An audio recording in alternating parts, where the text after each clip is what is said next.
My parents own a small shop in our town. It's nothing special, just selling regular groceries and food from local businesses.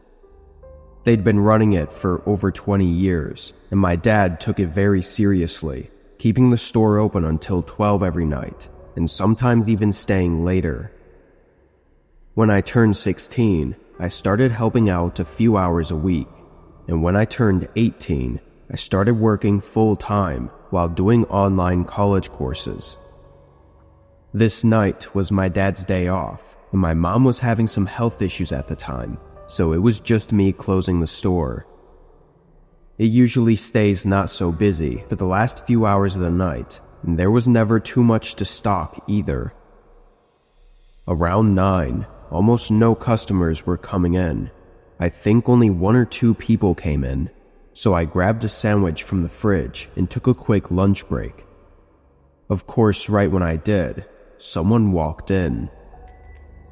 I made my way back to the front desk and put the sandwich aside, waiting for the customer to finish shopping first.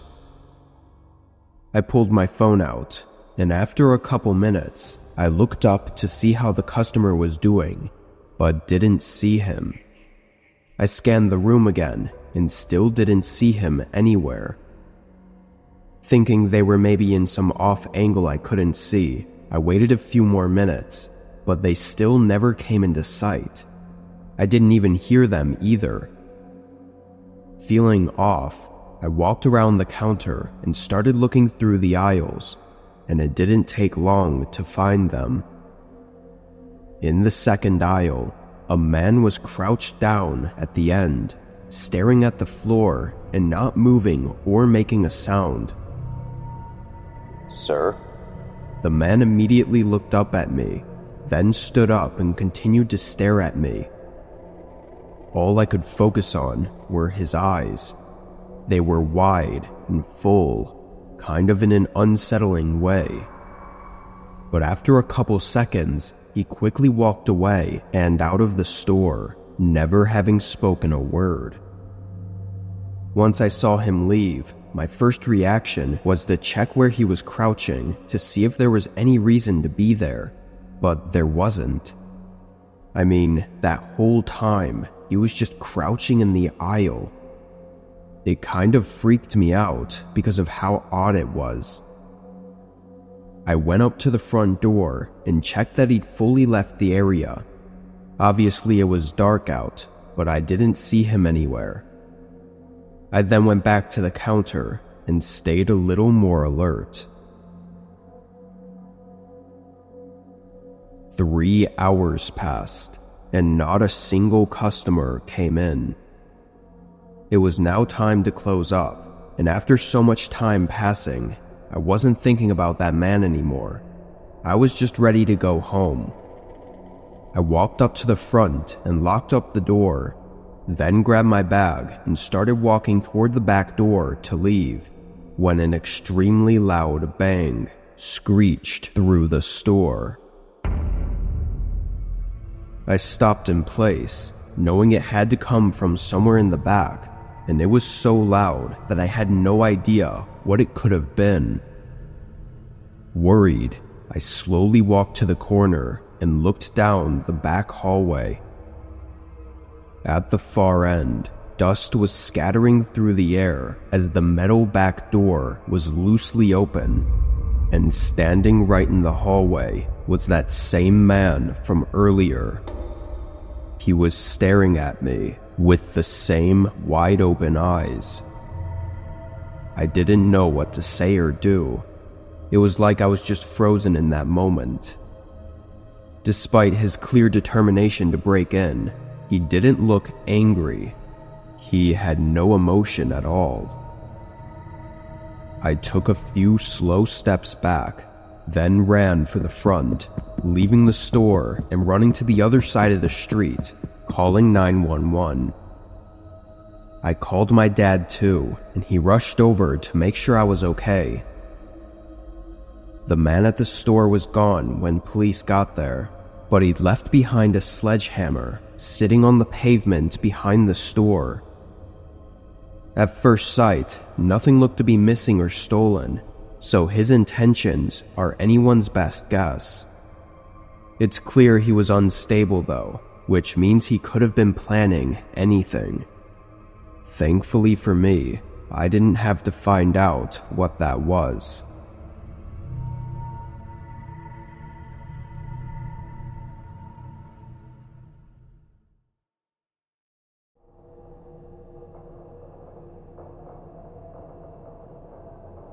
I'm a warehouse worker for a small business in my city. I'd been in and out of jobs for a while, so this wasn't really a career or anything. I just did what I had to do every night, and that was it. Specifically, I had to unload pallets of shipments that came in and put everything in their designated places in the warehouse. Super simple job, and most of the time I just put in earbuds and listened to music while I did it. With the warehouse not being too big, very rarely would there be another person working overnight with me. That would only be on the holidays, but this night was just a regular night. I came in, counted the stock, then put my headphones in and started unloading the boxes from the shipments. I started at 10, and it was probably somewhere between 12 and 1 a.m. when a knock echoed through the building. I took my headphones out and listened, but didn't hear it anymore. The building was old and would creak and groan throughout the nights, especially when it was windy outside. But what I thought I heard was clearly someone knocking. I walked down to the back of the building and looked around, then went to the front. I didn't see anything inside, so I opened the front door and looked outside. The parking lot was empty, and the night was still and quiet. I shut and locked the door, then went back to work, thinking I must have just misheard it. Being more cautious though, I left my headphones out for a bit. 20-ish minutes went by before I heard something again. This wasn't a knock though, it was more of a single thump coming from the front. I hurried down the hallway and up to the front portion of the warehouse. Nothing was there. No signs of anything wrong or anyone at the door. I knew what I heard this time though, which is why I got kind of nervous. I stood in the middle of the room for a moment and just looked around silently, listening and looking for something, anything, to be the cause of these noises. Standing there, I got a bad gut feeling, just that something wasn't good about this. I walked up to the front door and leaned on it to look out at the parking lot again, but as I put my weight on the door, it swung open with ease. I stumbled forward, not expecting it. It was almost as if the door wasn't locked or even latched at all. Yet I had checked and locked it not even a half hour ago. I looked at the door, then saw the latch lying broken on the ground in front of me. My stomach tightened, and I felt my adrenaline suddenly spike. Not even a second later, I heard the faint sound of footsteps echoing from the dim hallway behind me. I quickly went out the door and into the parking lot, still in a dazed and unsure state. Once I was a good distance from the door, I turned around. Barely visible through the glass door, the shape of a figure walked up to the other side. They moved around for a moment, definitely looking at me. Then they walked away. I called the cops as soon as I could and waited in the parking lot, but never saw any more movement in the building. When they arrived, they found that he'd left through the back door, and it seems like they couldn't figure out anything else to help solve the case. A few things showed up missing, but nothing substantial, and honestly, I think it was probably just from a wrong stock count. Regardless of if anything was stolen, to break the latch, he must have had some kind of tool or weapon, which only makes the whole thing more scary. They also moved the door back to look like it was closed, knowing it would keep me from figuring out what was going on. Maybe if I hadn't noticed the door was broken, I would have come face to face with whoever that man was, and I have no way of knowing how that would have turned out.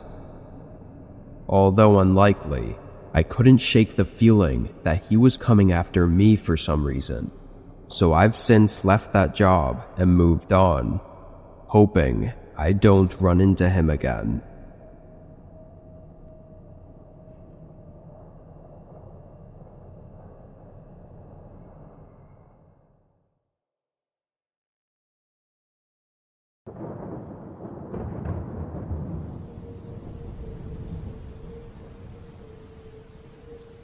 I'm a receptionist at a popular hotel chain in the US.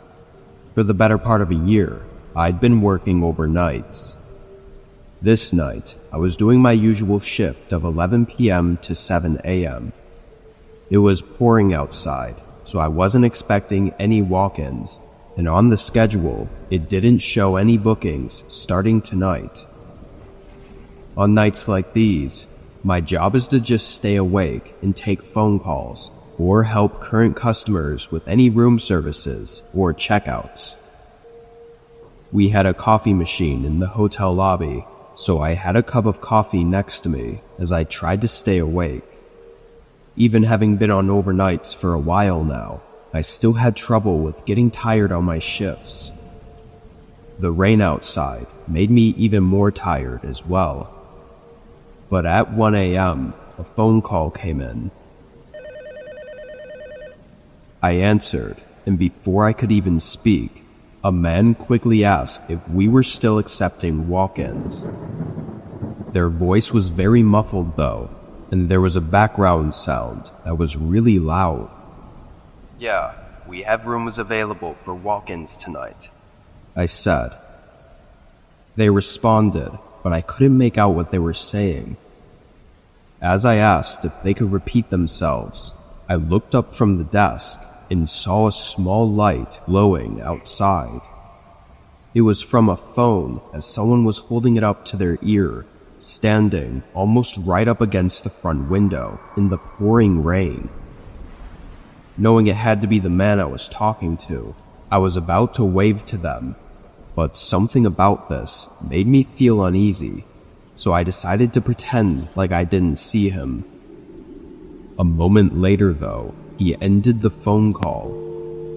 I saw the lights turn off outside and the outline of the man moving toward the entrance. The doors opened and the man walked through the hotel lobby, dragging water across the floor. He came up to the counter and bluntly asked for a room. He was fully soaked and had water dripping from his hair, yet his face showed nothing but exhaustion. I don't know if I'd ever seen someone look so sleep-deprived. I said okay and found him a room, then asked how he'd like to pay for it. He slowly reached into his pocket and pulled out a debit card, then handed it to me. I swiped it, but it declined. I looked up at him, only to see he was staring at me. It didn't go through. Do you have another card to try?" The man didn't respond, holding his stare and not moving aside from a few blinks. As the seconds kept on without any reaction, I grew more and more uneasy. I looked down and put the card on the desk, sliding it back to him, but he didn't even look at it.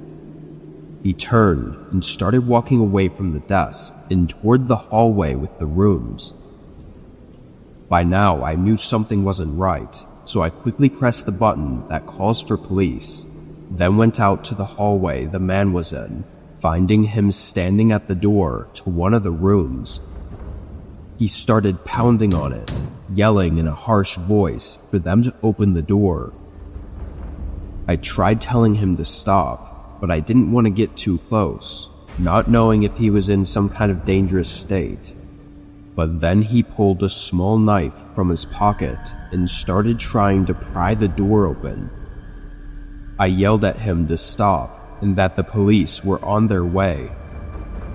The man stopped for a second and shot an awful glance at me, then faced me and screamed at me to open the door for him as he started walking down the hallway. I was terrified and just ran right out of the hotel and into the parking lot. Through the window, I could see him go back to the same door and continue pounding on it. Police were quick to show up, making it inside before the man could get into the room. Somehow they got him to drop the knife and locked him up in their car. The person that was in the room came out. It was a kind young lady, visibly shaking and horrified.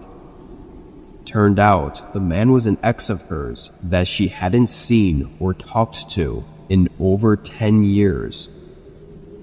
How he got the information on where she was staying and even what room she was in, nobody seems to know. They aren't even sure how long he'd been stalking her for, which is really disturbing. But what he would have done had he gotten in is likely even more disturbing.